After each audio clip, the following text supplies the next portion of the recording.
பிரியமானவர்களே, ஏன் நாம் கர்த்தரை துதிக்கணும்? முதலாவது ஏசாயா 43ஆம் அதிகாரம் 21ஆம் வசனத்தின் அடிப்படையிலே, துதிப்பதற்காகவே நாம் ஏற்படுத்தப்பட்டோம். ஆகவே நாம் தேவனை நிச்சயமாக நாம் துதிக்கணும். 2வதாக 2 சாமுவேல் 22ஆம் அதிகாரம் 4ஆம் வசனத்தின் அடிப்படையிலே, நமக்கு விரோதமாய் செயல்படுகிற சத்துருடைய கிரியைகளுக்கு நாம் தப்ப வேண்டுமானால், அதாவது தேவனால் நாம் பாதுகாக்கப்பட வேண்டுமானால், நாம் தேவனை துதிக்க வேண்டும்.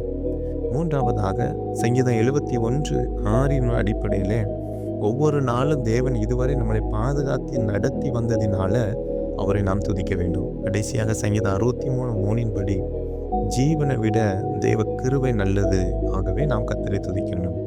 இதுவரைக்கும் நான் நிற்பதும் நிர்மூலமாகாதிருப்பதும் அவருடைய கிருபை, நாம் ஜீவனோடு இருப்பது அவருடைய கிருபை. ஆகவே இதை அறிந்த நாம் ஒவ்வொரு நாளும் தேவனை நாம் துதிப்போம், அவரை உயர்த்துவோம். அப்பொழுது அவர் நமக்கு நன்மையானதை செய்வார். ஆமென்.